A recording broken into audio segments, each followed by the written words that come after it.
Good afternoon, everyone. So I'd like to welcome Matthew and Camilla McConaughey to the White House today to speak on an urgent issue our nation is currently facing. You may know Matthew as an actor, but more importantly, he is a father, a native of Uvalde, Texas, and a gun owner. He is here today to use his platform to call on leaders to take bipartisan action to end the senseless killing and pass reasonable gun responsibility measures that we know will save lives. Just a few minutes ago, Matthew met briefly with the president to talk about the importance of taking action, keeping our communities safe. But without further ado, I would like to bring up Matthew. Thank you. Here we go. Thank you. Thank you. Thank you, Camilla. To make the loss of these lives matter. My wife and I, Camilla, we spent most of last week on the ground with the families in Uvalde, Texas. We shared stories, tears, and memories. The common thread, independent of the anger and the confusion and the sadness, it was the same. How can these families continue to honor these deaths by keeping the dreams of these children and teachers alive? Again, how can the loss of these lives matter? So while we honor and acknowledge the victims, we need to recognize that this time, it seems that something is different. There is a sense that perhaps there's a viable path forward. Responsible parties in this debate seem to at least be committed to sitting down and having a real conversation about a new and improved path forward. A path that can bring us closer together and make us safer as a country. A path that can actually get something done this time. Camilla and I came here to share my stories from my hometown of Uvalde. We came here to take meetings with elected officials on both sides of the aisle. We came here to speak to them, to speak with them, and to urge them to speak with each other. To remind and inspire them that the American people will continue to drive forward the mission of keeping our children safe, because it's more than our right to do so. It's our responsibility to do so. I'm here today in the hopes of applying what energy, reason, and passion that I have into trying to turn this moment into a reality. Because as I said, this moment is different. We are in a window of opportunity right now that we have not been in before. A window where it seems like real change can happen. Uvalde, Texas is where I was born. It's where my mom taught kindergarten less than a mile from Robb Elementary. Uvalde is where I learned to master a Daisy BB gun. That took 2 years before I graduated to a .410 shotgun. Uvalde is where I was taught to revere the power and the capability of the tool that we call a gun. Uvalde is where I learned responsible gun ownership. Now, Uvalde called me on May 24th when I learned the news of this devastating tragedy. I had been out of cellular range, working in the studio all day when I emerged, and messages about a mass shooting in the town I was born in began flooding my inbox. In a bit of shock, I drove home, hugged my children a bit tighter and longer than the night before, and then the reality of what had happened that day in the town I was born in set in. So the next morning, Camilla, myself, the kids, we loaded up the truck and we drove to Uvalde. And when we arrived a few hours later, I got to tell you, even from the inside of our vehicle, you could feel the shock in the town. You could feel the pain, the denial, the disillusion, anger, blame, sadness, loss of lives, dreams halted. We saw ministries, we saw first responders, counselors, cooks, families trying to grieve without it being on the front page news. We met with the local funeral director and countless morticians who who hadn't slept since the massacre the day before, because they've been working 24/7 trying to handle so many bodies at once, so many little innocent bodies who had their entire lives still yet to live. And that is there that we met two of the grieving parents, Ryan and Jessica Ramirez. Their 10-year-old daughter, Alethea. She was one of the 19 children that were killed the day before. Now, Alethea, her dream was to go to art school in Paris and one day share her art with the world. Ryan and Jessica were eager to share Alethea's art with us and said if we could share it, that somehow, maybe that would make Alethea smile in heaven. They told us that showing someone else Alethea's art would in some way keep her alive. Now, this particular drawing is a self-portrait, all right, of Alethea drawing with her friend in heaven looking down on her, drawing the very same picture. Her mother said of this drawing, she said, you know, we never really talked to her about heaven before, but somehow she knew. Alethea was 10 years old. Her father, Ryan, this man was steady. He was uncommonly together and calm. When a frazzled friend of his came up and said, how are you so calm? I'd be going crazy. Ryan told him, he said, no, you wouldn't. No, you wouldn't. You'd be strong for your wife and kids, because if they see you go crazy, that will not help them. Just a week prior, Ryan got a full-time line job, stringing power lines from pole to pole. And every day since landing that well-paying full-time job, he reminded his daughter Alethea. He said, girl, Daddy gonna spoil you now. Told her every single night. He said, Daddy's gonna take you to SeaWorld one day.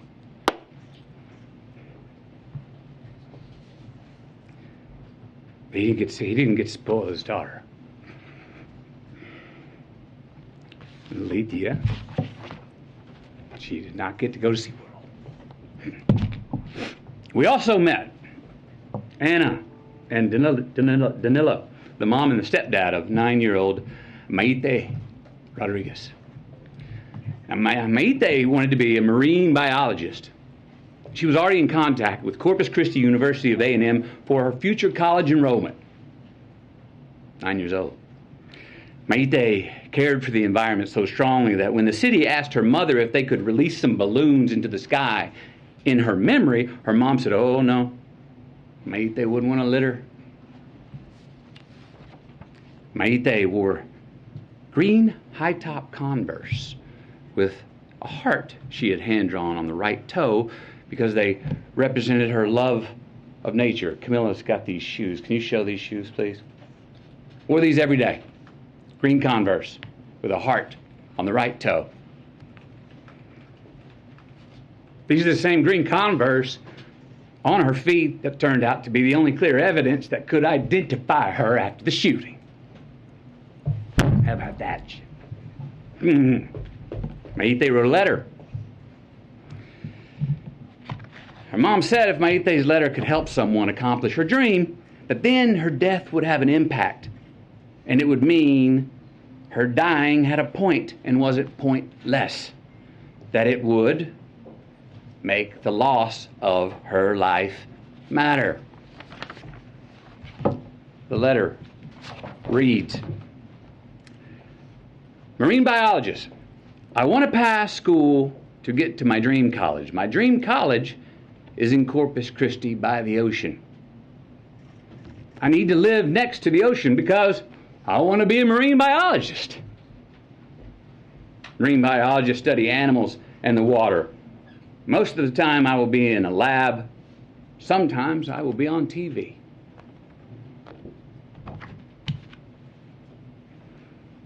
Then there was Ellie Garcia, a 10-year-old, and her parents, Stephen and Jennifer. Ellie loved to dance and she loved church. She even knew how to drive tractors and was already working with her dad and her uncle mowing yards. Ellie was always giving of her gifts, her time, even half-eaten food on her plate, they said. Around the house, we called her the Great Regifter. Smiling through tears, her family told us how Ellie loved to embrace. Said she was the biggest hugger in the family. Now, Ellie was born Catholic, but had been going to Baptist church with her uncle for the last couple of years. Her mom and dad were proud of her because they said she was learning to love God no matter where.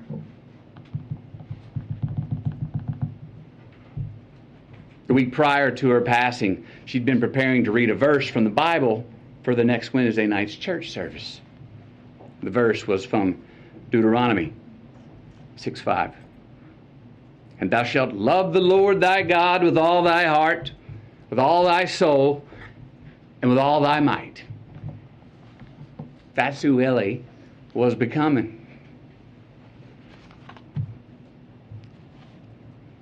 But she never got to read it. Service on that Wednesday night. Then there was a fairy tale love story of a teacher named Irma and her husband Joe. What a great family this was. This was an amazing family. Camilla and I, we sat with about 20 of their family members in their living room, along with their 4 kids. Kids were 23, 19, 15, and 13. They shared all these stories about how Irma and Joe served the community and would host all these parties, and how Irma and Joe were planning on getting a food truck together when they soon retired.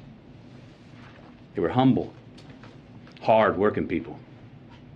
Irma was a teacher who her family said went above and beyond and just couldn't say no to any kind of teaching. Joe had been commuting to and from work 70 miles away in Del Rio for years. Together they were the glue of the family. Both worked overtime to support their 4 kids. Irma even worked every summer when school was out. The money she had made 2 summers ago paid to paint the front of the house. The money she made last summer paid to paint the sides of the house. This summer's work was going to pay to paint the back of the house. Because Irma was one of the teachers who was gunned down in the classroom.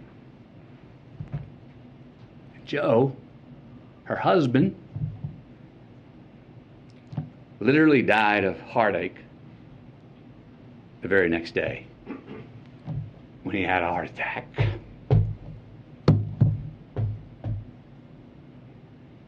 They never got to paint the back of their house. They never got to retire. And they never got to get that food truck together. We also met a cosmetologist. She was well versed in mortuary makeup. That's the task of making the victims appear as peaceful and natural as possible for their open casket viewings. These bodies were very different. They needed much more than makeup to be presentable. They needed extensive restoration. Why? Due to the exceptionally large exit wounds of an AR-15 rifle. Most of the body so mutilated that only DNA test or green Converse could identify them. Many children were left not only dead but hollow. So yes, counselors are going to be needed in Uvalde for a long time. Counselors are needed in all these places where these mass shooters have been for a long time. I was told by many that it takes a good year before people even understand what to do next. And even then, when they become secure enough to take the first step forward, a lifetime is not going to heal those wounds. But again, you know what every one of these parents wanted, what they asked us for? What every parent separately expressed in their own way to Camilla and me? That they want their children's dreams to live on.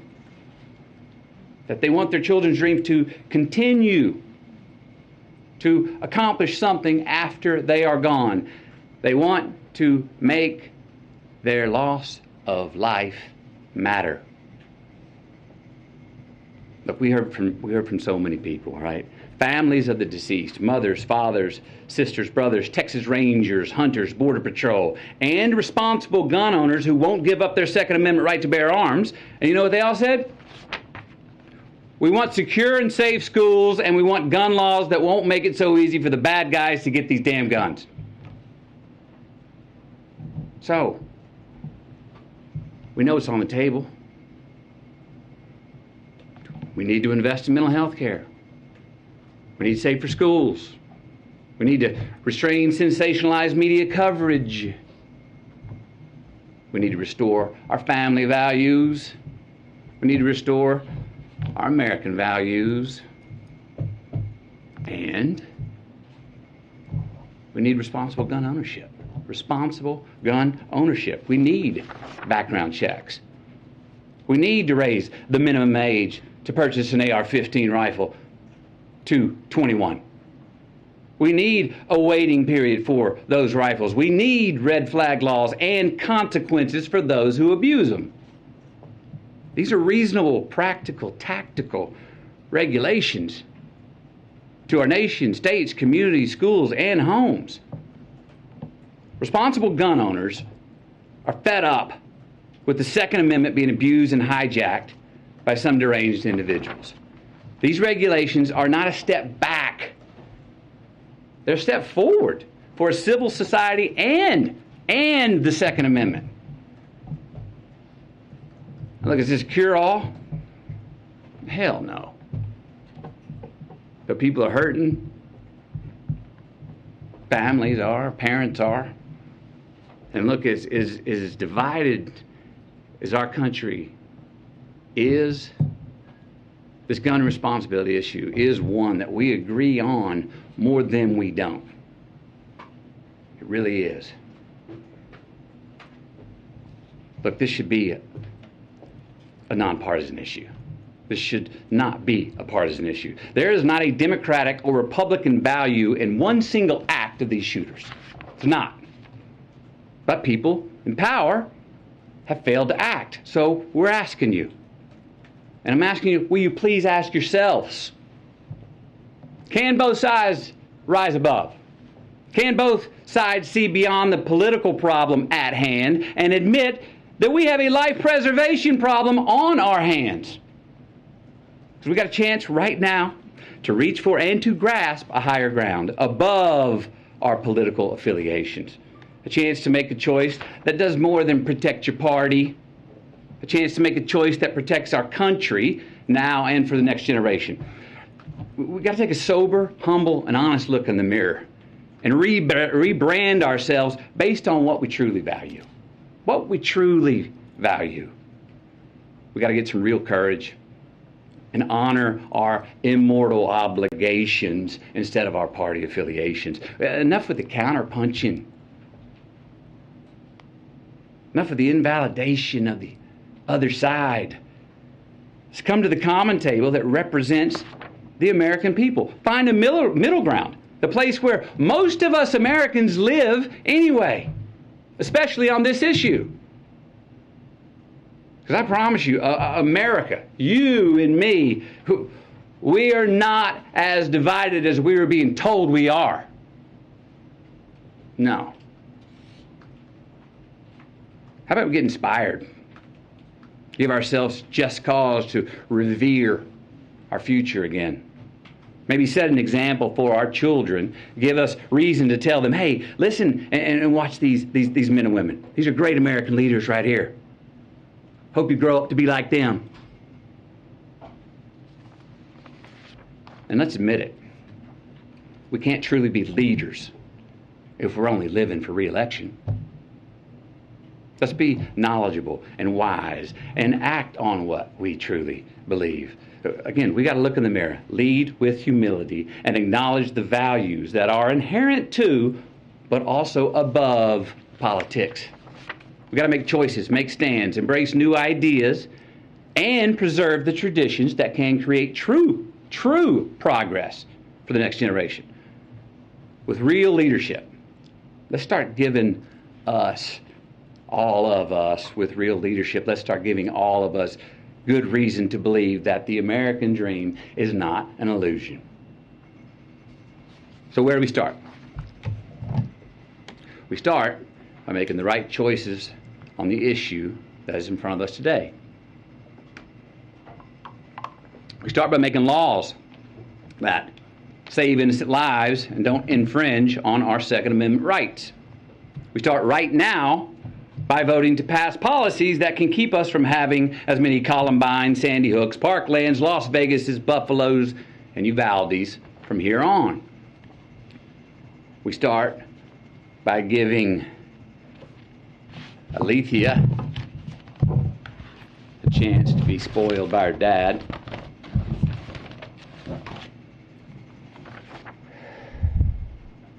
We start by giving Mayte a chance to become a marine biologist.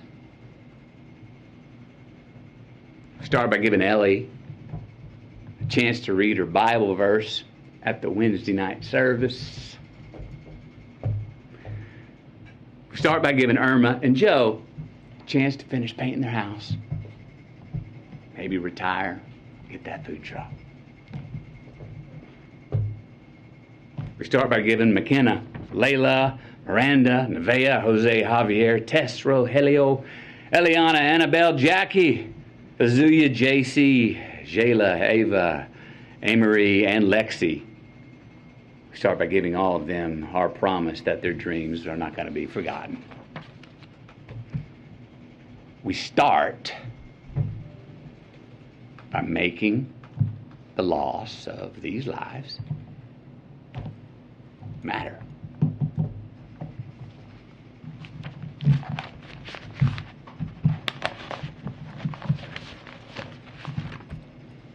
Thank you. Thank you. When he spoke to the president, can you say anything about this? Are the changes that are being discussed enough for you, Mr. McConaughey? What was your message to the president, Mr. McConaughey?